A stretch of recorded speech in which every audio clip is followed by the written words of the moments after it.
ఈ యొక్క పరిశుద్ధ ఆదివారం కొరకు దేవుని వాక్య భాగముగా 2వ రాజుల గ్రంథము 18వ అధ్యాయములో ఉన్న సారాంశాన్ని మనము ధ్యానం చేయబోతా ఉన్నాము. 2వ రాజుల గ్రంథము 18వ అధ్యాయము. ప్రభునందు ప్రియమైన దేవుని సంగమా, ఈరోజు మనము హిజ్కియా గురించి ఆలోచన చేయబోతా ఉన్నాం. రాజైన హిజ్కియా మనందరికీ కూడా తెలుసు, ఆయన తెలియని రాజేమీ కాదు. అయితే హిజ్కియా కాలంలో ఒక 3 సందర్భాల్లో చేయి దాటిపోయినటువంటి పరిస్థితులు, అంటే ఇక ఆయన ఏమీ కూడా అంతేకాదండి, చేయి దాటిపోయిన పరిస్థితులు అంటే ఇక మనం ఏమీ కూడా చేయలేనటువంటి పరిస్థితి, ఇక ఎటువంటి సహాయం లేనటువంటి పరిస్థితి. అటువంటి పరిస్థితులు హిజ్కియాకు వచ్చాయి. ఆ పరిస్థితుల్లో హిజ్కియా చేసినటువంటి ఒక 3 ప్రార్థనలు. ఎన్ని ప్రార్థనలు? 3 ప్రార్థనలను మనము ఆలోచన చేద్దాం. ఈరోజు మన యొక్క ఆధ్యాత్మిక జీవితంలో లేక మన యొక్క కుటుంబ జీవితంలో కూడా ఎన్నో చేయి దాటిపోయినటువంటి పరిస్థితులు మనం ఎదుర్కొన్నాం. అయితే అటువంటి పరిస్థితుల్లో నీవు మనుషులను ఆశ్రయించావా లేకపోతే దేవుణ్ణి ఆశ్రయించావా అనేటువంటిది అది నీకు నాకు మాత్రమే తెలుస్తుంది. చాలామంది మనుషులను ఆశ్రయించిన వారు ఉంటారు చేదాటినటువంటి పరిస్థితుల్లో. చాలామంది దేవుని లేక దేవుని యొక్క సేవకుని లేక సంఘమును తోటి పరిశుద్ధుల యొక్క సహాయము కోరిన వారిని కూడా మనము చూడగలుగుతుంటున్నాం. అయితే హిజ్కియా చేసినటువంటి ఒక 3 ప్రార్థనల గురించి మనము ఆలోచన చేస్తూ, ఒకవేళ మన యొక్క జీవితాల్లో కూడా వ్యక్తిగత కుటుంబ సంఘ జీవితాల్లో కూడా ఇటువంటి పరిస్థితులు ఏర్పడినప్పుడు, ఇటువంటి పరిస్థితులు సమీపించినప్పుడు, ఇటువంటి పరిస్థితుల గుండా మనము ప్రయాణము చేస్తూ ఉన్నప్పుడు దేవుని పైన ఆధారపడవలసిన వారిగా మనము ఉన్నాం. ఆనాడు హిజ్కియా దేవునిపై ఆధారపడ్డాడు. హిజ్కియా 3 రకాలైనటువంటి ప్రార్థనలు చేశాడు.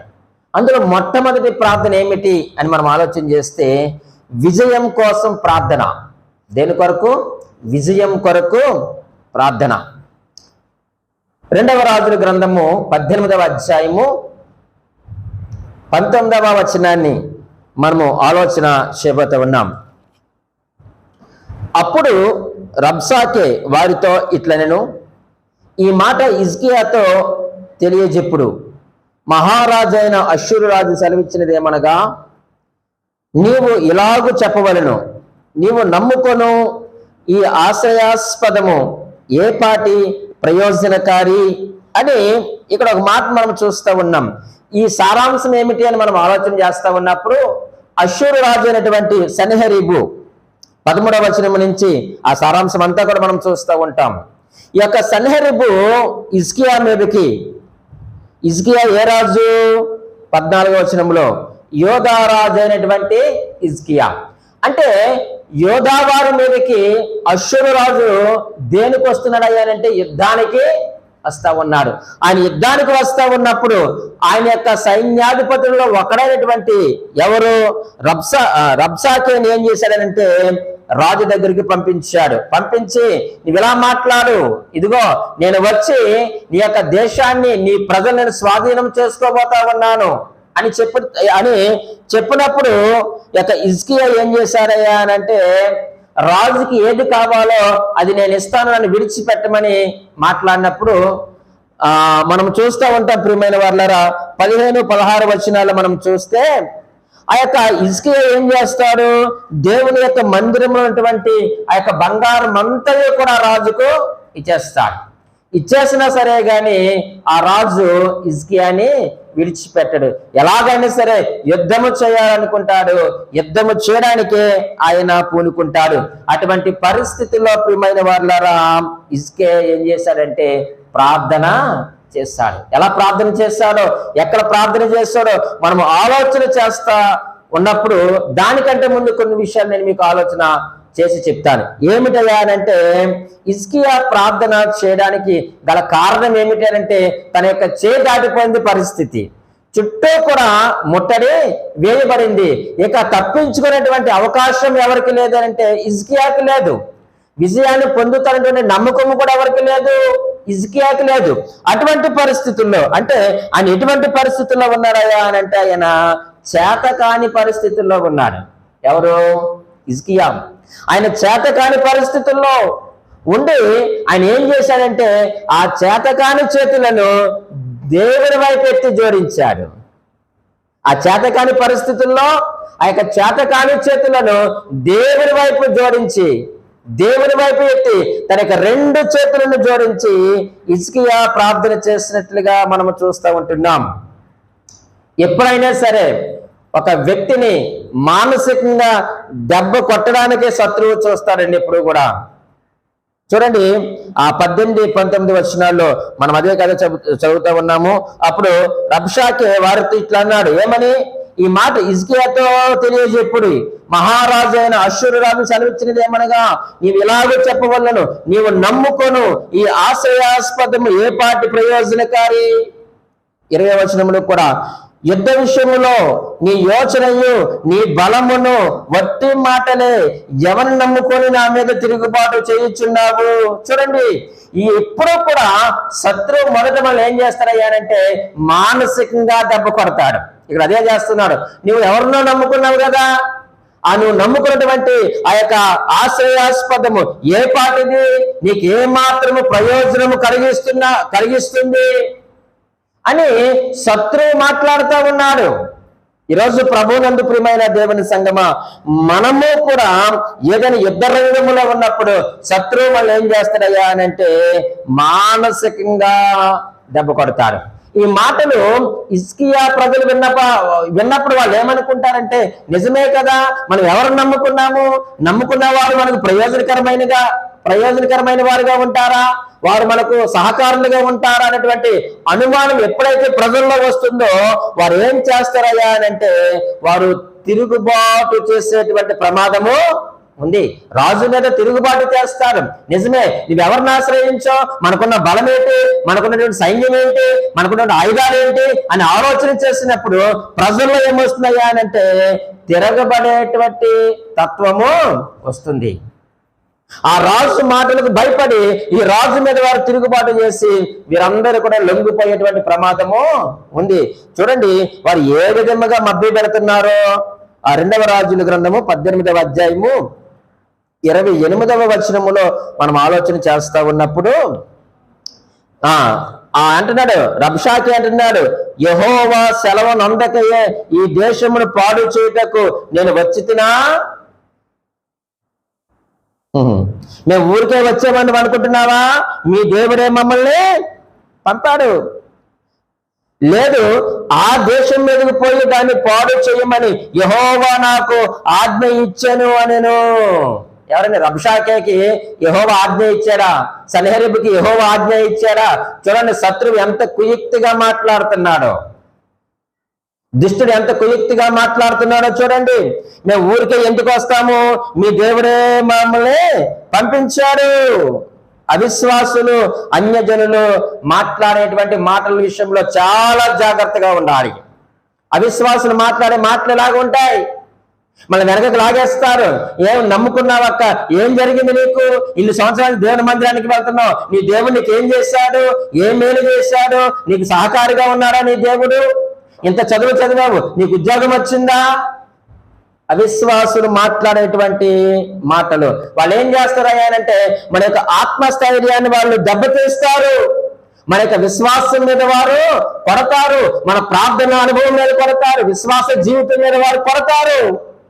విశ్వాసాన్ని తగ్గించేటువంటి మాటలు వారు మాట్లాడతారు. అటువంటి టైంలో నువ్వు నోరు ముయ్యి అనాలి. వారిని ఏం చేయాలి? నువ్వు నోరు ముయించాలి. వారిని నోరు ముయించకపోతే నీవు విశ్వాసములో దిగజారిపోయే ప్రమాదం ఉంది. నీ యొక్క ఆత్మస్థైర్యాన్ని కోల్పోతావు. నీ యొక్క ఆధ్యాత్మిక జీవితంలో వెనకకు జారిపోయేటువంటి ప్రమాదం ఉంది. ఎంత మాటలండి ఈయన మాట్లాడే మాటలు. రబ్షాకే మీ దేవుడే మమ్మల్ని పంపించాడు. చూడండి, యెహోవా నొందకయ్య ఈ దేశమును పాడు చేయడానికి నేను వచ్చినా, ఆయనే మాకు సెలవిచ్చాడు, దేవుడే మాకు సెలవిచ్చాడు. మనము దేవుని యొక్క సొత్తు, సాతానికి తొత్తులము కాదు. ప్రియమైన దేవుని సంగమా, నీ యొక్క ఆత్మస్థైర్యాన్ని వారు తీసేసే ప్రయత్నాలు, అందులో పడగొట్టే ప్రయత్నాలు చేస్తారు. కానీ ఇక్కడ మనం ఆలోచన చేస్తా ఉన్నప్పుడు ప్రియమైన వారులారా, హిజ్కియా తన యొక్క ఆత్మస్థైర్యాన్ని కోల్పోలేదు, తన యొక్క విశ్వాసంలోంచి అయినా తొలగిపోలేదు. ఎందుకు తొలగిపోలేదు? 18వ అధ్యాయము 5వ వచనంలో చూడండి.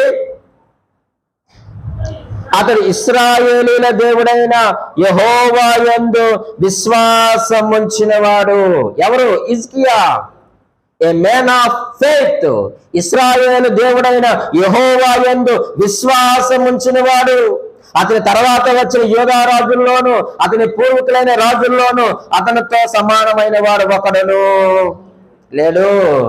ఈరోజు శత్రువులు పని ఎంత దాడి చేసినాం, ఏ విషయంలో కావచ్చు, ఏ రంగంలోనైనా, నీ చదువులో ఉన్నటువంటి ఆ యొక్క రంగంలోనా, ఎడ్యుకేషన్ లోనా, లేక ఉద్యోగంలోనా, కుటుంబంలోనా, ఆధ్యాత్మిక జీవితంలోనా, ఏ పరిస్థితుల్లో అయినా సరే గాని అపవాది పైన దాడి చేస్తాడు, నిన్ను కృంగతీసే ప్రయత్నాలు చేస్తాడు, నీ యొక్క ఆత్మస్థైర్యాన్ని పడగొట్టే ప్రయత్నం చేస్తాడు. నువ్వు పడిపోకూడదు.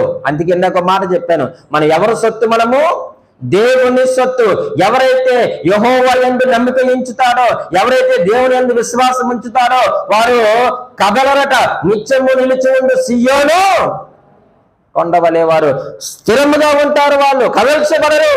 ఈరోజు నువ్వు దేవుని యందు విశ్వాసం ఉంచితే శత్రువు ఎంత నీ పైన దాడి చేసినా, నిన్ను ఎంత పడగొట్టే ప్రయత్నం చేసినా, శోధకుడు ఎంత నిన్ను లోకములకు లాగే ప్రయత్నం చేసినా, నీవు దేవుని యందు విశ్వాసం ఉంచగలిగితే నువ్వు స్థిరముగా నిలిచి ఉంటావు. హిజ్కియా అదే చేశారు.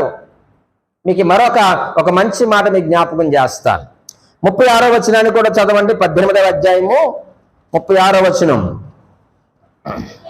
అయితే అతనికి ప్రత్యుత్తరం ఇవ్వద్దని రాజు సెలవిచ్చిండుడి చేత జనులు ఎంత మాత్రమును ప్రత్యుత్తరమియ్యక ఓరకుండిరి. శత్రువు వచ్చి మాట్లాడుతున్నాడు. మీరు ఇంకా 29 నుంచి కిందకి మీరు చదువుతా ఉంటుంటే, మా చేతిలోంచి మిమ్మల్ని ఎవరు విడిపిస్తారు, మీ శక్తి సరిపోదు, మీరు ఏ పార్టీ వారు, మీరు అలాటోలు ఎలాటోలు అని చెప్పేసి రచ్చగొడతా ఉన్నాడు శత్రువు. ఇది యుద్ధ వ్యూహం. అయితే హిజ్కియా కూడా మంచి తెలివైనవాడు. ఏమంటే, ఒరే బాబు మీరు మౌనంగా ఉండండి. వాడు ఎన్ని మాటలు మాట్లాడినా, ఎన్ని తొరలగొట్టినా, ఎంత గొప్ప గొప్ప మాటలు డైలాగులు వేసినా, ఏదైనా చేసుకోనివ్వండి, కానీ మీరు ఏం చేయకూడదు. మీరు అయితే అతనికి ప్రత్యుత్తరం ఇవ్వద్దని రాజు సెలవిచ్చుట ఇంటి చేత జనులు ఎంత మాత్రమును ప్రత్యుత్తరం ఇయ్యక ఊరుకుండేరి. ఇది యుద్ధ వ్యూహం. రెచ్చగొడతా ఉంటారు, శత్రువులు రెచ్చగొడతారు నిన్ను పడగొట్టడానికి, యుద్ధ రంగంలో నిన్ను తీసుకురావడానికి ఎన్నో మాటలు మాట్లాడతారు. అయితే నువ్వు చేయవలసిన పని ఏంటి? మీరు చేయవలసిన పని ఏంటండి? మౌనముగా ఉండండి. వారు మాట్లాడిన మాటలకి మీరు జవాబు ఇవ్వవలసిన అవసరం లేదు. మాకెంత బలం ఉంది, మాకెంత శక్తి ఉంది, మాకెంత సైన్యం ఉంది, రెండు చూసుకుందామని నువ్వు అనవలసిన అవసరం లేదు. నువ్వు మౌనముగా ఉండు. నీ మౌనమే సమాధానం ఇస్తుంది. ఈ యొక్క సూత్రాన్ని నీవు నేను కూడా పాటించాలి. ఏమిటి ఆ సూత్రం అంటే, శత్రువుతో మాట్లాడడం తగ్గిందాం, దేవునితో ఎక్కువ మాట్లాడదాం. అంతే. నీకు శత్రువుగా ఉన్నారా, నిన్ను ఆటంకపరుస్తున్నారా, నిన్ను ఇబ్బంది పెడుతున్నారా, దూరంగా ఉండు. వారితో మాట్లాడొద్దు. ఈ నా సొంత మాటలు కాదండి, బైబిల్లో ఉన్న మాటలు మీకు జ్ఞాపకం చేస్తా ఉన్నాను. వాడు ఎంత గొప్పగా మాట్లాడారో మీరు ఇంటికి వెళ్ళిన తర్వాత 18వ అధ్యాయం అంతా మీరు చదవండి. కానీ హిజ్కియా అన్నాడు, మీరు ఏ మాట కూడా మీరు మాట్లాడొద్దు, ఏ మాటకి మీరు సమాధానం చెప్పొద్దు, మీరు మౌనముగా ఉండండి అన్నాడు. ప్రియమైన వాళ్ళారా, మీరు ఎలా ఉండాలి? మీరు మౌనంగా ఉండండి. మీరు శత్రువుతో మాట్లాడి తగ్గించండి, దేవునితో మాట్లాడండి. దేవుని సన్నిధిలో దేవునితో మీరు మాట్లాడండి.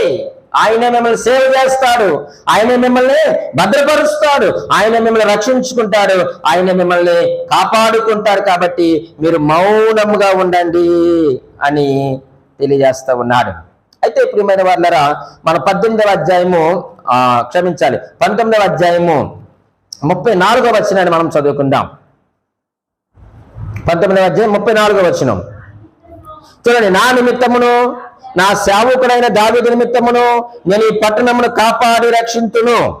35 కూడా, ఆ రాత్రి యెహోవా దూత బయలుదేరి అష్షూరు వారి దండుపేటలో జొచ్చి 185,000 మందిని హతము చేసెను. ఉదయమున జనులు లేచి చూడగా వారందరూ మృత కళేబరములై ఉండిరి. ఇక శత్రువుతో మాట్లాడలేదు, కానీ హిజ్కియా ఎవరితో మాట్లాడాడంటే దేవుడితో మాట్లాడాడు. ఎక్కడ మాట్లాడాడు? అదే 19వ అధ్యాయము 1వ వచనాన్ని ఇప్పుడు చదువుతున్నాను చూడండి. హిజ్కియా విని తన బట్టలు చింపుకొని గోనె బట్ట కట్టుకొని యెహోవా మందిరమునకు, చెప్పండి, ఎక్కడికి వెళ్ళవలసినాడు అసలు హిజ్కియా? యుద్ధ రంగంలోనికి వెళ్ళవలసిన వాడు, యుద్ధ భూమిలోనికి వెళ్ళవలసిన వాడు. ఎక్కడికి వెళ్ళాడు? యెహోవా మందిరమునకు పోయి. ఎలా వెళ్ళిపోయాడు? తన బట్టలు చింపుకొని గోనె బట్ట కట్టుకొని యెహోవా మందిరమునకు పోయి దేవుని సన్నిధిలో దేవునితో పోరాడాడు, దేవునితో మాట్లాడాడు. చేతగాని తన చేతులు యెహోవా వైపు ఎత్తి, అయ్యా నేను నిరుత్సాహంగా ఉన్నాను, నిరాశతో ఉన్నాను, నాకు ఆశ్రయం లేదు, ఆధారం లేదు, నీవే నాకు ఆధారము, నేను నీ మీద విశ్వాసం ఉంచిన వాడిని, నీ ఎందు భయభక్తులు కలిగి జీవిస్తున్న వాడిని, కాబట్టి ఒక్కసారి నన్ను నువ్వు జ్ఞాపకం చేసుకో అని దేవుని సన్నిధికి పోయాడు. యుద్ధ రంగంలోనికి వెళ్ళవలసిన వాడు దేవుని సన్నిధికి వెళ్ళి బ్రతికిపోయాడు, లేకపోతే చచ్చేవాడు హిజ్కియా. ఈరోజు శత్రువు నీ పైన దాడి చేస్తా ఉన్నప్పుడు, అపవాది నీ పైన దాడి చేస్తా ఉన్నప్పుడు నువ్వు ఎదురు దాడి చేసే ప్రయత్నం నువ్వు చెయ్యొద్దు. వాడి యొక్క దాడి నువ్వు తట్టుకోలేవు, నేను తట్టుకోలేను. అయితే నువ్వేం చేయాలి? వాడిని జయించాలి అని అంటే నువ్వు చేయవలసిన పని కాదు అది. ఎవరు చేస్తారా పని? చూడండి, గొప్ప విచిత్రం ఏంటంటే హిజ్కియా మందిరానికి వెళ్ళాడు, దేవుడు యుద్ధానికి వెళ్ళాడు. దేవునికి మహిమ కలుగును గాక. అదే కదా 35వ వచనంలో, అదే కదండి 35వ వచనంలో ఏమైంది? ఆ రాత్రే దేవుని దూత ఆ యొక్క సైన్యం మధ్యలోనికి వెళ్ళి 185,000 మందిని చంపేస్తాడు. హిజ్కియా చేయవలసిన పని యుద్ధం చేయాలి అసలు, కానీ యుద్ధం చేయలేదు. కానీ ఏం చేశాడు చెప్పండి? దేవుని సన్నిధిలోనికి వెళ్ళి ప్రార్థన చేస్తాడు. ప్రార్థన ఎంత ప్రభావం కలిగిందో చూడండి. నువ్వు దేవుని పాదాలు పట్టుకుంటే, ఆయన సన్నిధిని ప్రార్థిస్తే ఆ ప్రార్థన దేవుని యొక్క సింహాసనమును కదిలిస్తుంది. దేవుని హృదయాన్ని కదిలించి నీ పక్షమున దేవుడు తన సేవకుని పంపించాడు. 185,000 మందిని మట్టుబెడేశాడు. తెల్లారేసరికి ఏమున్నాయండి? పగలంతా ఏం కనిపించే? సైన్యము, గుర్రాలు, రథాలు, డాళ్ళు, కత్తులు, అబ్బో ఆర్భాటము, అంగు, ఎంత లేదు అంత అన్నాడు వంశాకే. కానీ తెల్లారేసరికి వారందరూ ఏమైపోయారు? మృత కళేబరంగా కనబడ్డారు, చచ్చిన వారిగా కనబడ్డారు. కారణం ఏంటి? నువ్వు చేసిన ప్రార్థన. నీ 2 చేతులు దేవుని వైపు ఎత్తి ఆయన పాదాలు పట్టుకొని, ప్రభువా నేను నిస్సహాయుని ప్రభువా, నా చేతులు ఏ పనులు చేయలేవు, కార్యము చేయవాడువు నీవే, నాకు సహాయం అందించమన్నప్పుడు దేవుడు తన యొక్క దూతను పంపించాడు. 34వ మాట ఎంత గొప్ప మాట! 34వ వచనంలో మాట, నా నిమిత్తము నా సేవకుడైన దావీదు నిమిత్తము నేను ఈ పట్టణమును, చెప్పండి, కాపాడుతాడట, రక్షిస్తాడట. దేవుడిని ప్రార్థించినప్పుడు దేవుడు అనాలి, నా కుమారి నువ్వు భయపడొద్దు, ఇదిగో నీ నిమిత్తము, నా నిమిత్తము, నీ నిమిత్తము నీ కుటుంబాన్ని నేను కాపాడి రక్షిస్తాను. నా కుమారుడు నా నిమిత్తము, నీ నిమిత్తము నీ కుటుంబాన్ని కాపాడి నేను రక్షిస్తానని దేవుడు నీతో ఎప్పుడైనా మాట్లాడాడా? ఆ విధమైనటువంటి సహాయాన్ని ఎప్పుడైనా మన కుటుంబ పరంగా మనం పొందుకున్నామా? పొందుకోవాలి. హిజ్కియా పొందుకున్నాడు. ఆయన విజయం పొందడానికి గల కారణం ఏమిటంటే దేవుని మందిరానికి పోయాడంతే. ఆయన దేవుని మందిరానికి వెళ్ళాడు కాబట్టి ఆయన బ్రతికిపోయాడు. సన్హెరీబు వాడు కూడా వాడు దేవుని మందిరంలోనికి వెళ్ళాడు, కానీ వాడు చచ్చాడు. 19 క్షమించాలి 2వ రాజుల గ్రంథము 19వ అధ్యాయము 37వ వచనం. చూడండి, అతడు నిస్రోకను తన దేవత మందిరం మందు, 36 నుంచి చదువుదాం. అష్షూరు రాజు అయిన సన్హెరీబు తిరిగిపోయి నినివే పట్టణమునకు వచ్చి నివసించిన తర్వాత అతడు నిస్రోకు అని తన దేవత మందిరమందు మ్రొక్కుచుండగా అతని కుమారులైన అద్రెమ్మెలెకును షరేజెరును ఖడ్గముతో అతన్ని చంపి ఆరారాతు దేశంలోనికి తప్పించుకొని పోయిరి. చూడండి, 2వ రాజుల గ్రంథం 19వ అధ్యాయము 36-37 వచనాల్లో మాట ఉంది. హిజ్కియా ఎక్కడికి వెళ్ళాడు? దేవుని మందిరానికి వెళ్ళి బ్రతికిపోయాడు.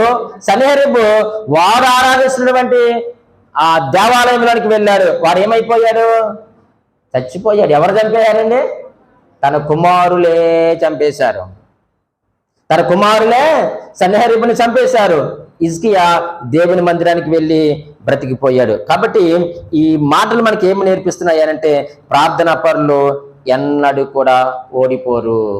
నువ్వు ప్రార్థన చేయ, దేవుని దగ్గర నువ్వు మొరపెట్టు, దేవుడు మనకి విజయాన్ని ఇస్తాడు, కానీ అపజయాన్ని ఇచ్చే దేవుడు కానీ కాదు. హిజ్కియా ప్రార్థన చేశాడు, విజయాన్ని పొందుకున్నాడు. మొట్టమొదటి ప్రార్థన దేని కొరకు చెప్పండి? విజయం కొరకు ప్రార్థన. రెండవ ప్రార్థన మనము ఆలోచన చేద్దాం. రెండవ ప్రార్థన విడుదల కోసం ప్రార్థన. దేనికోసం? విడుదల కోసం. చూడండి, మనమైతే ఏమంటామంటే హిజ్కియా చాలా దురదృష్టవంతుడండి అంటాం. ఎందుకంటే ఒకదాని వెంట ఒకటి సమస్యలు హిజ్కియాని ఏం చేస్తామని చెప్పండి, చుట్టుముడతా ఉన్నాయి. ఎప్పుడైతే యుద్ధంలోంచి ఇలాగా దాటిపోయాడో వెంటనే 20వ అధ్యాయంలో హిజ్కియాకి ఏమొచ్చింది చెప్పండి? మరణకరమైన రోగము. నాకు అనిపిస్తూ ఉంటుంది, ఎందుకు వచ్చాయి హిజ్కియా కంటే, హిజ్కియా యెహోవా యందు విశ్వాసం ఉంచినవాడు, అందుకే వచ్చాయి. దేవుని యందు విశ్వాసం ఉంచకపోతే, దేవుని యందు భయభక్తులు కలిగి లేకపోతే ఏమీ రావు. ఎందుకంటే ఒకవేళ వచ్చినా నువ్వు దేవుని స్తుతించవు, నువ్వు బండలాంటి మనిషివని ఎవరికి తెలుసు? ఆయన తెలుసు. కాబట్టి ఎవరైతే దేవుని యందు భయభక్తులు కలిగి ఉంటారో, ఎవరైతే విశ్వాసములో బలపడుతూ ఉంటారో, దేవుడు వారినే పరీక్షిస్తాడు. పరిశుద్ధ గ్రంథంలో మనం చూస్తూ ఉంటాం, ఎంతో మందిని దేవుడు పరీక్షించాడు. ఆ పరీక్షలో వారు నిలవబడ్డారు. ఎవరైతే నిలవబడగలరో వారినే దేవుడు పరీక్షిస్తాడు. ఎవరిని పడితే వారిని దేవుడు పరీక్షించడం. ఎందుకంటే మనం పడిపోయామనుకోండి, ఎవరి నామానికి అవమానం? అది మనము దేవుని నామానికి అవమానం తెచ్చే వారికి ఎప్పుడూ ఉండకూడదు. దేవుడు నిన్ను పరీక్షిస్తున్నాడు అంటే అర్థం ఏంటో తెలుసా? నువ్వు దేవుని నామాన్ని మహిమపరచగలిగిన సామర్థ్యత నీకు ఉంది కాబట్టి. ఆ సామర్థ్యత లేకపోతే దేవుడు ఎవరిని కూడా పరీక్షించడు. వెంటనే 20వ అధ్యాయము 1వ వచనములో, ఆ దినములలో హిజ్కియాకు మరణకరమైన రోగము కలగగా ఆమోజు కుమారుని ప్రవక్తయునైన యెషయా అతని ఎద్దకు వచ్చి, నీవు మరణమగుచున్నావు, బ్రతకవు గనుక నీ ఇల్లు నువ్వు చక్కబెట్టుకోమని సెలవిచ్చేశాడట. ఇక్కడ చూడండి, నువ్వు మరణం అయిపోతున్నావు, ఇక నువ్వు బ్రతకవు. వెంటనే వార్నింగ్ బెల్స్ వచ్చేసాయి. ప్రవక్త ద్వారా దేవుడు హెచ్చరికను పంపించాడు. అంతలోనే సైన్యము, ఇంతలోనే రోగము. ఏం చేయాలి ఇప్పుడు? వెంటనే ఆయన చేసిన పని ఏమిటయ్యా అంటే 2వ వచనములో, అంతటా తన ముఖము గోడ తట్టు తిప్పుకొని, వెంటనే హిజ్కియా ఎవరి తట్టు తిరిగాడు? మరలా దేవుని తట్టు తిరిగాడు. ఏ దేవుడైతే విజయాన్ని ఇచ్చాడో, ఏ దేవుడైతే విడుదలనిచ్చాడో, ఏ దేవుడైతే రక్షించి కాపాడినాడో, వెంటనే ఆ దేవుని తట్టు తిరిగిపోయాడట. అందుకనే ఒక మాట ఏమిటయ్యానంటే, మంది దగ్గర ఏడవద్దు, దేవుని దగ్గర ఏడవాలట. మంది అంటే మనుషులు. నువ్వు మనుషుల దగ్గర ఏడకో. ఎవరి దగ్గర ఏడవాలి? దేవుని దగ్గర వేరు.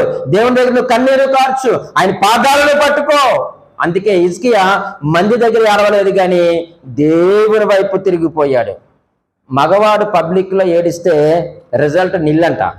మగవాడు పబ్లిక్లో ఏడిస్తే రిజల్ట్ నిల్లు, ఆడవాళ్ళు పబ్లిక్లో ఏడిస్తే రిజల్ట్ ఫుల్ అంట. ఒక సేవకుడు చెప్పిన మాట. కాబట్టి మగవాళ్ళు ఎప్పుడు కూడా పబ్లిక్లో ఏడకూడదు, ఏడితే రిజల్ట్ ఏముండదు. అదే ఆడవాళ్ళు పబ్లిక్లో ఏడవమానండి, అబ్బా రిజల్ట్ ఫుల్గా ఉంటుందట. కానీ హిజ్కియా ఏం చేశాడు? ప్రియమైన దేవుని సంగమా, దేవుని తట్టు తిరిగాడు. 22 చూడండి, 20వ అధ్యాయంలో మనం చదువుతున్న మాటలు మనం చూస్తే, 2వ వచనములో, తన ముఖము గోడ తట్టు తిప్పుకొని, యెహోవా యథార్థ హృదయుడినై సత్యముతో నీ సన్నిధిని నేను ఎట్లు నడుచుకుంటునో, నీ దృష్టికి అనుకూలముగా సమస్తములను ఎట్లు జరిగించుతున్నో కృపతో జ్ఞాపకం చేసుకున్నామని హిజ్కియా కన్నీళ్లు విడిచిచో యెహోవాను ప్రార్థించెను. హిజ్కియా దేవుని తట్టు తిరిగామని తెలుసా? ప్రభువా, ఈ రోగం తీసేయని అడగలే, ఈ రోగాన్ని ఎందుకు ఇచ్చామని అడగలే. మొన్నే కదా సైన్యంలో విజయాన్ని ఇచ్చాం, మళ్ళీ ఏంటి పరిస్థితి అని అడగలే. కానీ ఏం అడిగాడయ్యా అని అంటే, నీ ఎదుట బ్రతికిన బ్రతుకును ఒక్కసారి జ్ఞాపకం చేసుకో. నీ ఎదుట ఎలా బ్రతికానో ప్రభువా నీకు తెలుసు కదా, ఒక్కసారి జ్ఞాపకం చేసుకో అన్నాడు. కానీ ఏంటి ప్రభువా ఈ రోగం నాకు వెంటనే అడగలేదు. ఈరోజు మనం ప్రార్థన చేసినప్పుడు ఏం ప్రార్థన చేస్తాం చెప్పండి? ఈ ప్రార్థన ఎప్పుడైనా చేశామా? ప్రభువా, నేను నీ ఎదుట బ్రతికిన బ్రతుకు నీకు తెలుసు కదా ప్రభువా, నేను ఎలా బ్రతికాను నీకు తెలుసు కదా ప్రభువా అని ఎప్పుడైనా అడిగామా మనం ప్రార్థన చేసేటప్పుడు? ఎప్పుడైనా సరే నువ్వు ప్రార్థించినప్పుడు నీ బ్రతికేదో దేవుని దగ్గర పెట్టి ఒకసారి ముందు, అప్పుడు చెప్తారు దేవుడు నీకు ఎందుకు సహాయం చేయాలో, ఎందుకు నీకు సహాయం చేయకూడదో నీ బ్రతుకు దేవుని దగ్గర పెడితే అప్పుడు తెలుస్తుంది.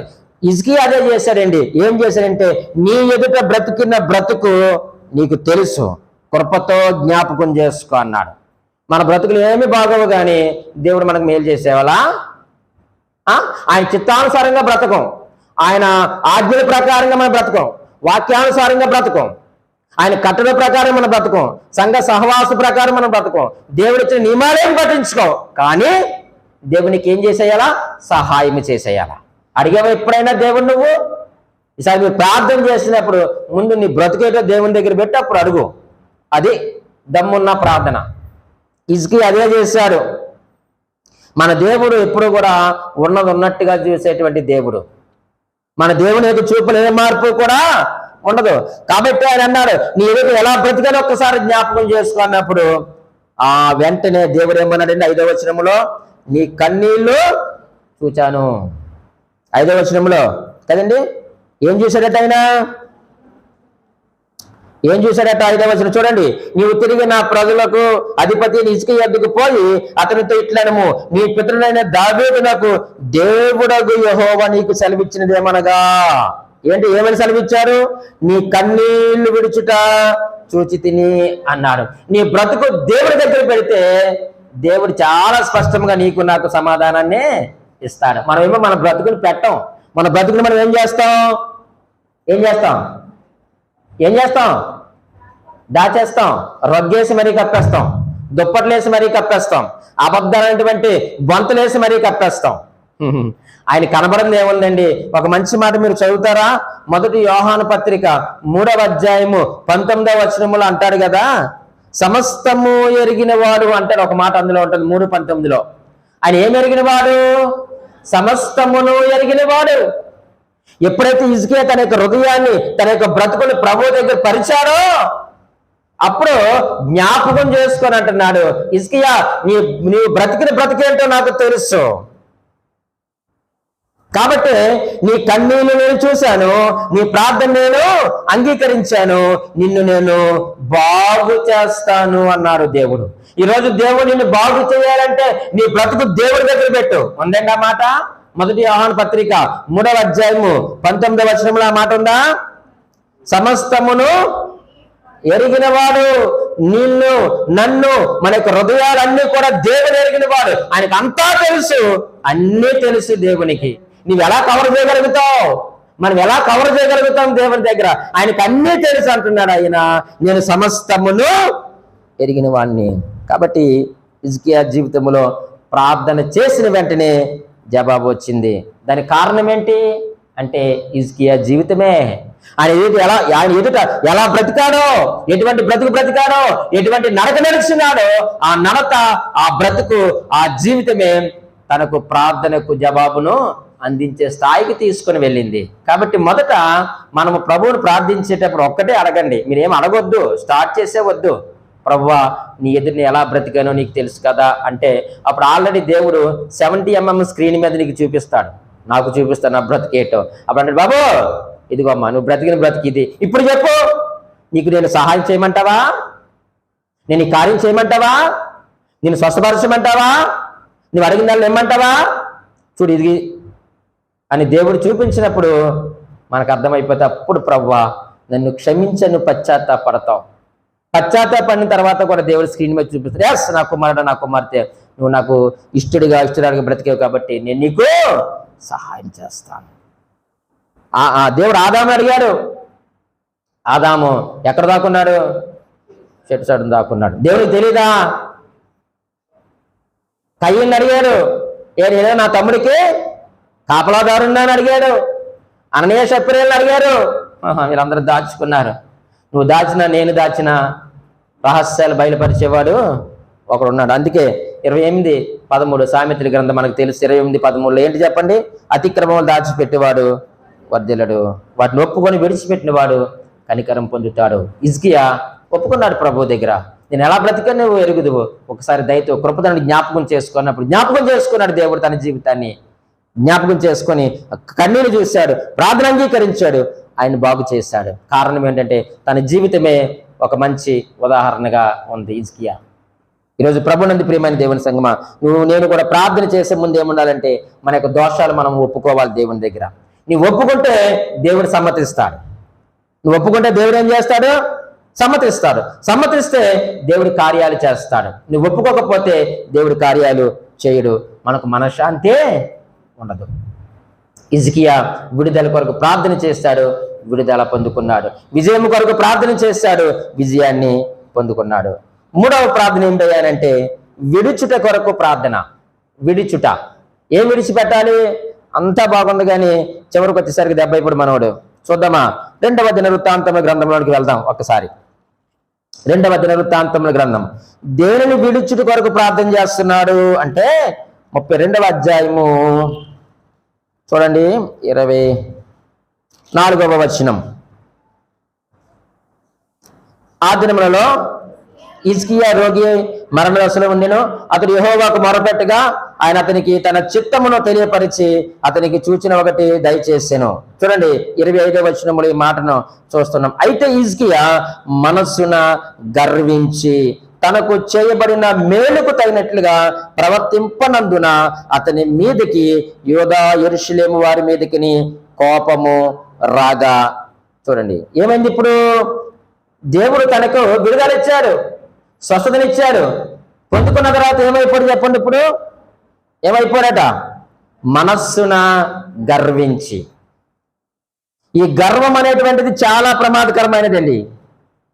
ఈ గర్వం అనేటువంటి పాపము దేవునికి విరోధమైనది. ఈ గర్వం దేవునికి విరోధమైనది. నువ్వు గర్వపడద్దు. గర్వపడితే అది నాశనానికని మన అందరికీ కూడా తెలుసు ప్రియమైన దేవుని సంగమా. అయితే ఇక్కడ మనం ఆలోచన చేస్తూ ఉన్నప్పుడు తన యొక్క హృదయంలో ఉన్నటువంటి సమస్య కొరకు ప్రార్థన చేస్తున్నాడు. తన హృదయంలో ఉన్న సమస్య ఏంటి? గర్వం. తన హృదయంలోనికి ఏమొచ్చింది? అదే కదా 25వ వచనములో. అయితే హిజ్కియా మనస్సున గర్వించి, ఎప్పుడైతే గర్వపడ్డారో దేవుడు ఏం చేశాడు? వెంటనే అతని మీదకి యూదా యెరూషలేముల వారి మీదకి కోపము రాగా. ఎవరి కోపం వచ్చింది? దేవుని యొక్క కోపం వచ్చింది వారి మీదకి. ఎప్పుడైతే హిజ్కియా గర్వపడ్డాడో దేవుని యొక్క కోపము హిజ్కియా మీదకి వచ్చేసింది. ఒక మాట మీకు జ్ఞాపకం చేస్తానండి. నాలో ఉన్న గర్వం మీకు కనబడుతుంది కదండి, కదా? నాలో ఉన్న గర్వం మీకు కనబడుతుంది. కనబడదా? కనబడుతుంది. ఎందుకు కనబడదు? మీలో ఉన్న గర్వం నాలో ఉన్న గర్వం మీకు కనబడుతుంది, మీలో ఉన్న గర్వము నాకు కనబడుతుంది. దీనివల్ల లాభం ఏంటి? ఏ లాభం ఉండదు. నాలో ఉన్న గర్వం మీకు కనబడినా, మీలో ఉన్న గర్వం నాకు కనబడినా ఎవరికి లాభం ఉండదు. కానీ నా గర్వము నాకు కనబడాలి, అంతే కదండి. నాలో ఉన్న గర్వం నాకు కనబడితే నేను ఏం చేస్తాను? తగ్గించుకుంటాను. అది నాకు క్షేమం. నాలో ఉన్న గర్వం నాకు కనబడితే అది నాకు క్షేమం. నేనేం చేస్తాను? తగ్గించుకుంటాను. ప్రభు దగ్గరికి వెళ్ళి తగ్గించుకుంటాను, పశ్చాత్తాపడతాను. ఒకవేళ ఆ యొక్క గర్వాన్ని కనుక తగ్గించుకోకపోతే ప్రియమైన వాళ్ళరా, అది మహాపాపం. అదేమవుతుంది? పాపానికి దారి తీస్తుంది. కాబట్టి ఈరోజు నాలో ఉన్న గర్వాన్ని మీరు చూడడం, మీలో ఉన్న గర్వాన్ని నేను చూడడం, దానివల్ల ఏముండదు చెప్పండి? ఉపయోగం ఏముండదు. నాలో ఉన్న గర్వాన్ని నేను చూసుకుంటే అది నాకు క్షేమాన్ని ఇస్తుంది. ఎప్పుడైతే హిజ్కియా గర్వపడ్డాడో దేవుని కోపం వచ్చింది. కోపం రాగానే 26వ వచనంలో చూడండి, హిజ్కియా హృదయ గర్వము విడిచి తానును యెరూషలేము కాపురస్తులను తమ్మును తాము తగ్గించుకొనిరి గనుక హిజ్కియా దినములలో యెహోవా కోపము జనుల మీదకి రాలేదు. ఎప్పుడైతే హిజ్కియా గర్వపడ్డాడో దేవుని యొక్క కోపం వచ్చింది. ఈరోజు ప్రభునందు ప్రియమైన దేవుని సంగమా, దేన్ని చూసుకొని మనం గర్వపడతాం? దేన్ని చూసుకొని గర్వపడతాం? డబ్బుని చూసుకొనా? డబ్బును చూసుకోనా? దేన్ని చూసుకొని? బలాన్ని చూసుకోనా? మరి దేన్ని చూసుకొని? కుటుంబాన్ని చూసుకోనా? మరి దేన్ని చూసుకొని? పలుకుబడి చూసుకోనా? దేన్ని చూసుకొని గర్వపడతావు? రాజకీయ బలమా? దేన్ని చూసుకొని గర్వపడతావు? ఉద్యోగమా? ఏది ఊడిపోకుండా ఉంటుంది చెప్పండి. ఇప్పుడు ఇంకేముందో చెప్పు. నీ చదువా?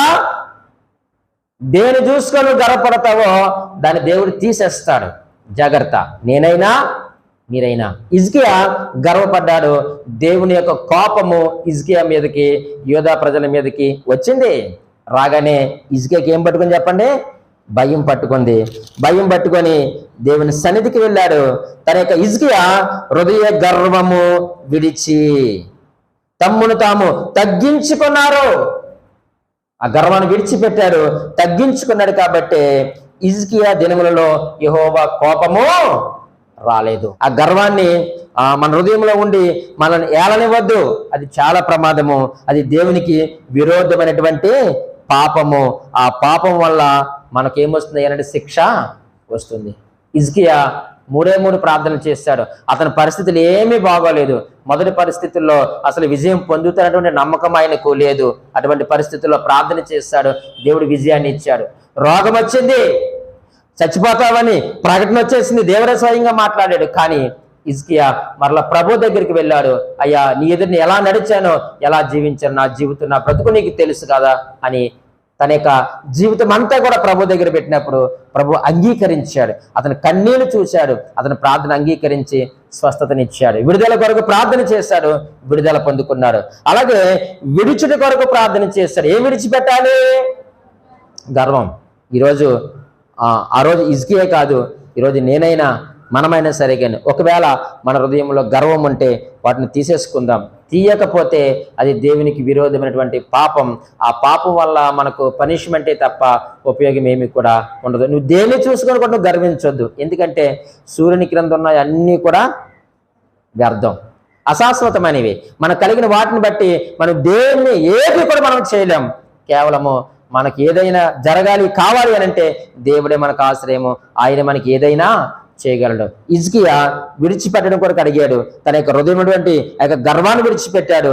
దేవుడు క్షమించాడు. ఈరోజు దేవుడు నిన్ను నన్ను క్షమించడానికి సిద్ధ మనసు కలిగి ఉన్నాడు. మనము కూడా హిజ్కియా వలె ప్రార్థన చేద్దాం. దేవుడు మనకు సహాయంగా ఉంటాడు. దేవుడి మాటలు దీవించి ఆశీర్వదించును గాక.